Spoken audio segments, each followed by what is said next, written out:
but I want to see more. I want to go out to the Galapagos. I want to go to the capital. I want to get myself a Panama hat. You know, it should be a Panama hat. Yeah. No, it's not. Me encantaba Ecuador, tengo muchas ganas de conocer más, quiero ir a Galapagos, quiero ir a la capital y me quiero comprar un Panama hat, que son unos sombreros que no debería parecer de Panamá porque siempre hay de Ecuador. ¿Sí o no? Since you always take me to Galapagos. Bueno, let's go, let's do it. Bueno, vamos a hacer preguntas, luego tengo unas preguntas preparadas para Tom y luego ustedes van a tener la oportunidad de preguntar lo que quieran. ¿Están listos? ¿Ya tienen sus preguntas pensadas? Ok, más adelante cuando yo les diga, estamos ahí con ustedes en público. As you mentioned before, other interviews, Marta was your first part as the answer, right? Pretty much. Do you find any parallels between Clark learning how to use his powers into your own discovery of acting and entertainment? How was your journey for you? Yeah, for sure. You know, we do this, me and Michael Rosenbaum, we do this podcast where we watch the show. And about halfway through the second season and watching it, I could see that I was taking more chances as an actor a little bit and making more choices for myself. And I think that hopefully continued as I directed it and spent the next 7 more years on the show. Le pregunté que como ha dicho en varias entrevistas, Clark es su primer trabajo como actor. Entonces, si fue un paralelismo entre Clark aprendiendo a usar sus poderes al igual que él, quizás descubriendo sus dotes como actor, ¿verdad? Y sí, que claro que sí, que él tiene un podcast, no sé si lo han visto todavía, con Michael Rosenbaum, que hace de Lex Luthor, y que ahí ha descubierto también y ha hecho un poco de retrospectiva en cuanto a, sí, cómo él fue descubriendo poco a poco y cómo se fue adueñando un poquito más del personaje y luego dirigir varios episodios también, ha crecido muchísimo. How did you build the character of Clark during that time? And what do you believe you brought to the character that wasn't on the script?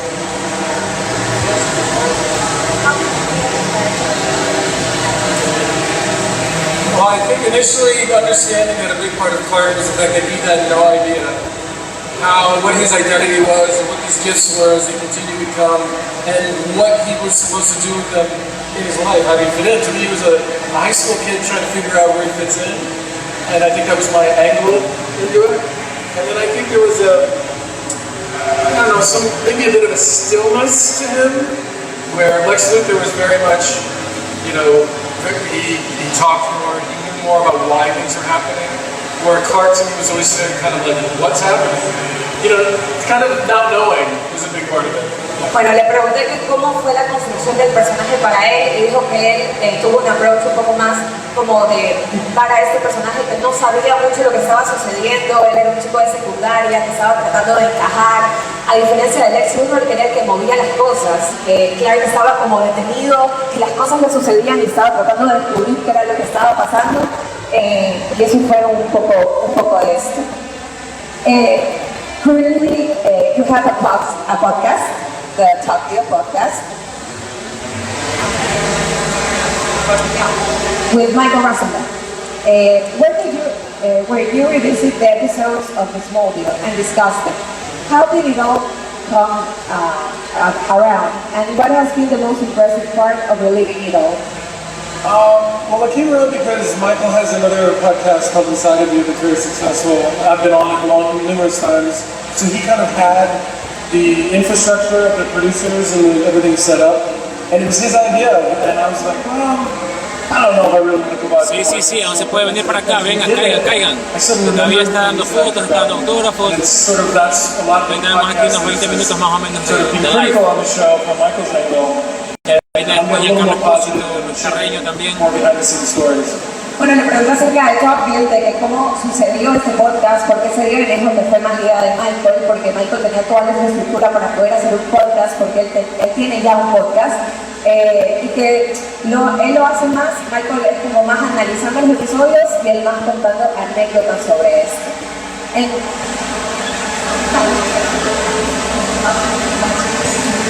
Es lo que lo he impresionado más viéndose nuevamente en pantalla. But we were all so young and we didn't know it at the time.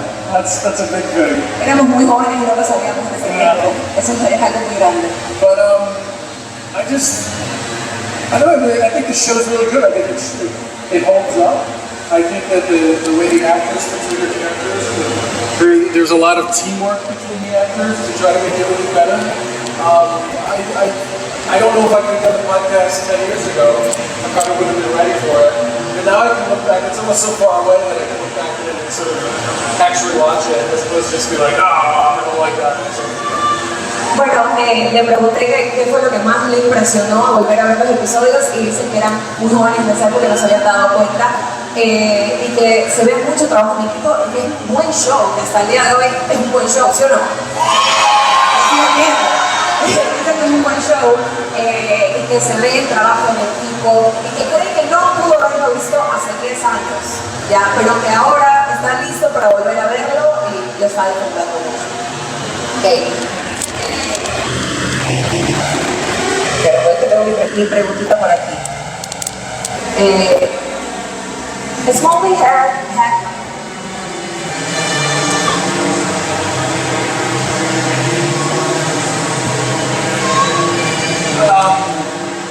yeah, some funny things that happen with like the visual effects and like the stunts and things. We did a lot. My favorite days are the stunt days because those are usually wonderful days of just doing stunts and action stuff. But we just recently watched an episode in season 3 where Clark can't pick up a tractor, and then all of a sudden he throws it, and he goes flying like a couple miles away and lands on the street in front of the other character in the show. But that was fun because you really have to like think about the physicality of your body because I can't actually lift the tractor, and the tractor's not actually there in the moment that I go to throw it. So you have to really learn how to use your body to give things weight. I mean, one of the funniest things I see on movies and television is when someone's given like a duffel bag and they're walking down the street but it weighs nothing because there's only paper in it. And I'm always like, like you gotta use it. So I don't know if that answers your question. Le pregunté que bueno, que en esa serie hay muchas escenas que tienen muchos efectos especiales, de acción y todo eso, y le pregunté que si tenía alguna anécdota o alguna observación sobre esas escenas, y me cuenta que él tenía tantas escenas de acción que él disfrutaba mucho, pero que eran un día completo simplemente de grabar esas escenas. Y se acuerda de una vez que hay una escena que estaba viendo hace poco en uno de los episodios de la temporada 3, en la que él tenía que levantar un tractor. ¿Se acuerdan de esa? ¿Sí se acuerdan? Okay, que él tenía que levantar un tractor y que obviamente él no puede levantar un tractor, pero era muy interesante analizar toda la fuerza que tenía que tener físicamente, cómo tenía que posicionarse, toda la parte física que requiere levantar un tractor para que eso se vea creíble y que a veces ve en la televisión o en alguna película, por ejemplo, estas escenas en las que alguien está cargando un bolso que obviamente debería ser pesado porque está cargando, qué sé yo, algo pesado, pero que está lleno de papel y el actor lo levanta así como que si nada y él ve eso y dice como que no es muy creíble. Well, the flip side of that is when I did this thing with John Cryer for where I came back as Clark and played in the multiverse for like one scene, and John Cryer played Lex Luthor was holding this book of spells, and I'm telling you, this book, this big, that big, and weighed like 30 pounds.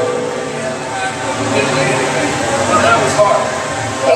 No sé si me está contando también otra anécdota sobre esto mismo. Ustedes vieron su participación en el Arrowverse. Ya, cuando Lex Luthor estaba cargando ese libro que en teoría debería parecer que no está pesando nada, que realmente era un libro que pesaba como 30 libras. Entonces ver a ese actor cargar ese libro tan pesado como que si estuviera cargando una pluma, para él fue como, wow, lo hizo súper bien. And how does it feel? ¿Cómo se sintió? ¿Cómo se sintió volver como Clark en ese episodio? Well, originally when they said we have this idea, we know you're going to say no. But before you say no, just read it. There's only one scene. And I was like, all right. Because the guy who's asking me is somebody, an old friend of mine. And I said, okay, fine. So I didn't read it. Or like I put it off, for like, till the end of the night I was like, all right, let me read this thing. And I opened it up and I'm reading it and I was like, damn, this is a good idea. And I was mad. I was actually really mad. And then I called the next day, I was like, this is a good idea, I like it. And You were so right. they figured it out, yeah. You were right.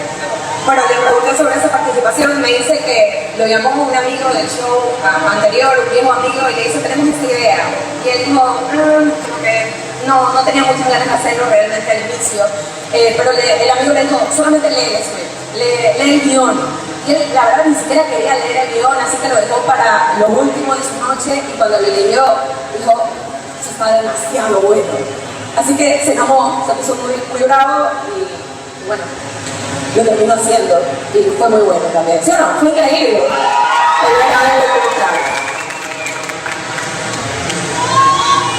¿Qué?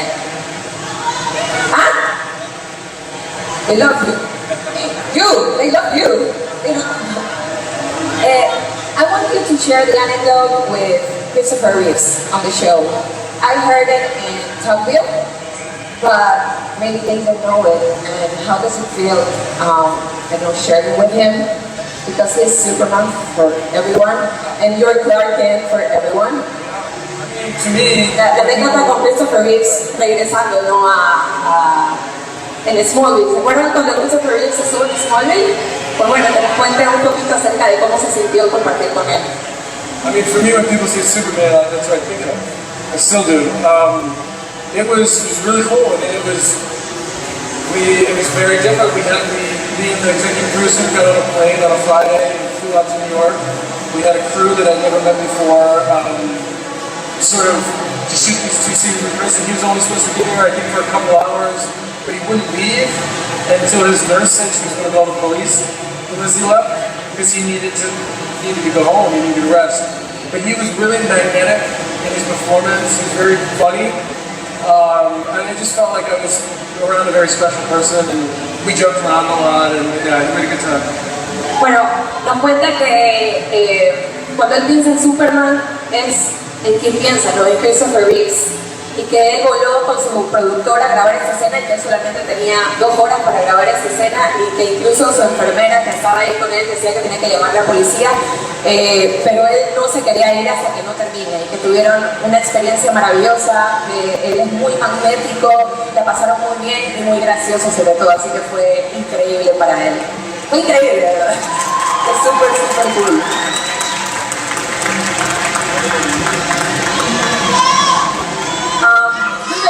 Several episodes, right, in Smallville. Yeah. Right? Yeah. Él dirigió varios episodios de Smallville. What attracted you to direct it, and how did it affect your approach as an actor? ¿Qué lo atrajo a él a la dirección? ¿Qué cree que cambió en él en el momento en el que dirigió? Well, it definitely helped that I've been on the show for a few seasons and had a relationship with everybody already. So that made it simpler than just walking into a show with no experience. The first episode I directed, I was in almost every scene. So directing myself was like, well, I figured out. And I think I made some changes the second time, because in the beginning I realized I was spending less time on Clark's camera time or coverage and more time on the other actors. And we had this really great producer who actually talked to me before I did my second one. He goes, you have to turn that around. You have to do more shots of yourself, takes, than the other actor, because you're doing both jobs and everybody's not going to think you're... Because the first time I was like, I don't want people to think that I'm only just shooting me and everything, but the truth is you have to do both. And a couple of episodes I did after that, there were like maybe 1 day or 2 where I wasn't acting, but I could only direct, and it was great. You don't have to go to hair and makeup, you don't have people touching you all day, you get to just like help everybody else out, and it's, I really enjoyed it. It feels, sorry that's a long answer, when you're an actor, one of the first things they teach you is never to be happy or judge your performance. But what that means is you rarely get a sense of accomplishment through a scene. You're not supposed to be thinking about that. But as a director, you can say, we have it, we can move on. The sense of accomplishment is easier to grasp. Yeah. Increíble. Bueno, le pregunté acerca de su experiencia dirigiendo, porque él dirigió varios episodios en Smallville. Dijo que la primera vez que dirigió pues, fue un poco fácil, porque él ya había estado varias temporadas en la serie y entrar a dirigir fue un poco más sencillo. Pero más adelante se le fue complicando un poco, incluso porque le tocó grabar muchas escenas en las que él estaba en la escena. y se dio cuenta un productor que se estaba tomando, él estaba grabando muchísimas más escenas de su contraparte y que se estaba excluyendo un poco más. Y el productor le dice, oye, tenemos que mostrarte más planos tuyos. Y eso se le complicaba un poco porque, bueno, tenía que ver todos los detalles. Además de eso, él también ve la diferencia entre actuar y dirigir, de que tú como actor no puedes juzgar a tu personaje, o sea, no puedes ver a tu personaje y juzgarlo. En cambio, siendo el director, pues puedes ver a tu personaje y decir, bueno, ya podemos avanzar. Great, ¿estamos listos para preguntas? Sí. Yeah. Do you like all my new bracelets? It's so cool. Tiene un brazalete que dice Ecuador. Oh, I got my scarf. Shoot, I was gonna wear the name of this Me guy. olvidé de mi bufanda. Tenía una bufanda. It's hot. It is hot. It's up in that jacket. Like it? I do. It looks very warm. No, it's not, actually. Okay, good. Me dice, no tiene que ver con esta chaqueta. En realidad no. Ok, ¿estamos listos? ¿Sí? Tú. Oh, they have the microphone up there? Ya. Dos. Hola. Allí, ¿qué te parece? Somos una fila de personas. Venga. Bueno, chicos, 10 personas, por favor, hacen una fila. Por favor. Ahí se acerquen un poco las manos. Despacio, en orden, despacio. 1, 2, 3, 4, 5, 6, 8, 9, 4, 1, 10. Acá estamos las 10, ¿ya? Ya, 11, ya. Uno. Ya, hasta así, ¿verdad? Estamos más. Ahí estamos, vamos a poner. Angie. ¿Estamos listos? ¿Listo?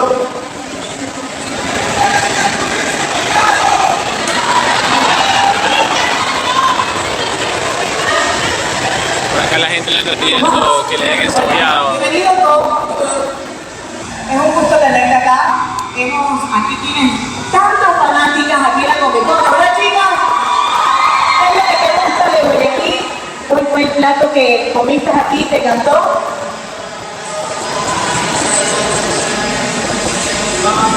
Yeah, you know, I like it here a lot. It was really nice. I gotta tell you, there was I got this dish from at the hotel, the room service. It was a coconut shrimp with some sauce and some rice, and it was outstanding.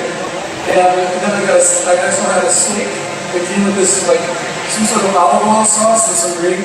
And I actually wanted to ask the chef how he did that sauce. It was so good. So we have been eating okay. Yeah. Tom, la última. Déjame traducir un segundo ya. Bueno, dice que sí, que le encanta Guayaquil y que comió en el hotel, le dieron un plato como de camarones con una salsa de coco y que también comió un filete de carne con una salsa como de aceite de oliva con unas especies y que incluso le quería preguntar al chef de cómo había hecho esa salsa. Así que sí se ha comido bastante bien. Tom, de parte de Arroz Fest tenemos un cuadro para ti, un recuerdo de la Comic Con, una parte de, si nos puedes dar un autógrafo, de un cuadro hecho. Dice que no lo haga, pero cuando estemos allá.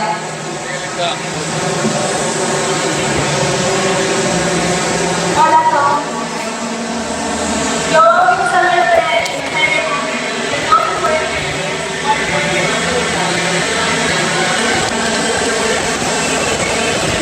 You know, it's something so funny a little bit where I always thought it would be fun. And then I was like, yeah, I did totally get dirty, like, on your face. People probably love all the time. And so, I guess those are kind of good points. But I think the super speed would be fun. You know, just sit around really fast. Oh, sorry, I thought it was just. Well, I guess what's the we can use Bueno, el poder que nos gustaba es cualquiera que lo haga ayudar.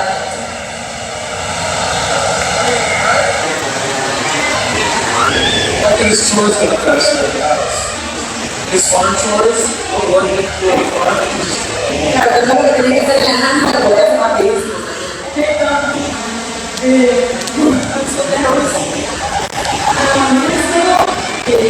Thank you for coming to Ecuador and that is one thing everyone wants to tell me.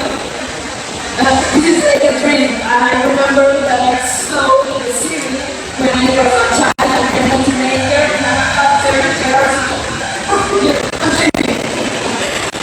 Well,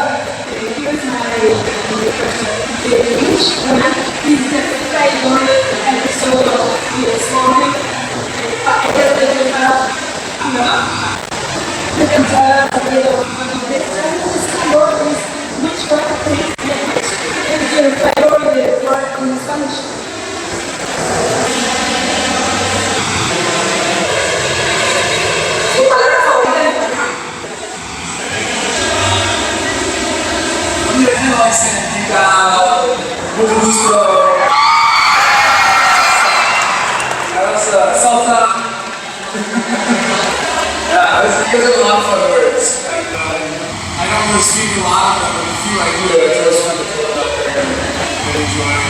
Yeah. And especially when I think I'm really speaking Spanish, like putting something together, inevitably the person goes, oh, that's great. And I'm like, oh, shoot, they don't really need me to speak Spanish. Yeah. Like, oh, I think the episode there's an episode called Transference where you switch volumes. And that was just one of my favorite episodes for sure.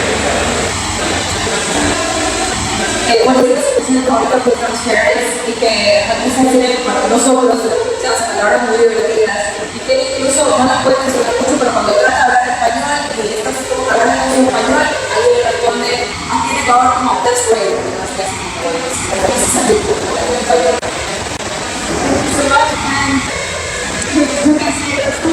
Eso es bacán.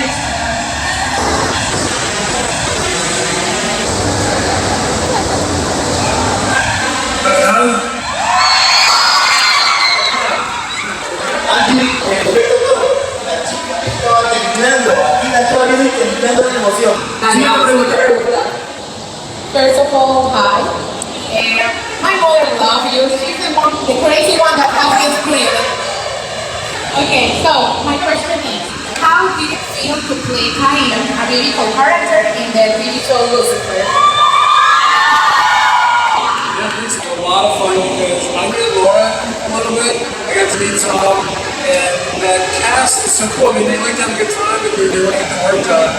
And what I loved about my character, which is one of the reasons why I want to play him, is because Lucifer is very charismatic, very flamboyant. He gets away with a lot of this charming, weird stuff. And I like with my character, I was just going to let him do all that, and just be like, whatever, and move on. And I thought that was a fun thing. And then the idea that I would be messing up their love triangle, that's what's fun to do as well. So, yeah, I had a great time. Bueno, la pregunta fue acerca de su personaje Lucifer. Dice que fue muy divertido porque conocí a varios del cast y que ellos trabajaban todo el tiempo y lo único que hacían era tener su trabajo bien hecho. Y que se contrastaba mucho con el personaje de Lucifer, su personaje, porque Lucifer siempre estaba ahí haciéndolo todo, muy carismático, encantando a la gente. En cambio, el personaje de él siempre estaba quieto y era como, ok, vamos. Y fue muy divertido interpretar ese personaje. Thank you. Hi Tom, first of all, here's my mom. Hi, Mom. And she has a question for you. Is that what was your preparation for the role of Lucifer? Because the transition of being first a superhero and then being like a villain. So she wants to know what was your preparation for that role. Yeah, so one of the main things, and some of you might know this, but one of the things when you play a villain, and the one thing is, the villain doesn't think they're a villain. They actually think they're the good guy. They're helping everybody out. And the big difference between heroes and villains outside of that is heroes have experienced abuse in one form or another, and heroes try not to allow other people to feel that abuse. Villains feel abuse, and they want to hurt other people. But villains don't normally think they're villains. Anyway, but so a big part of Cain was that he wasn't a bad guy.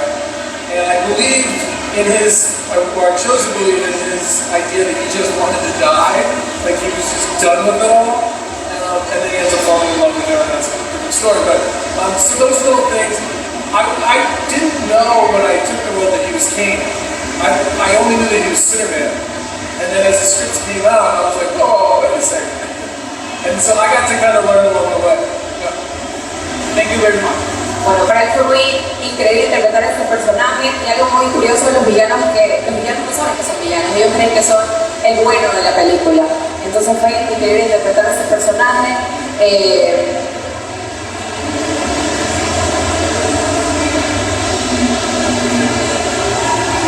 Bueno, dijo que quiso decir pain, o sea, causar dolor, no abusar de la gente. Nice to meet you, Tom. And my girlfriend, Amy, and she really loves you. And I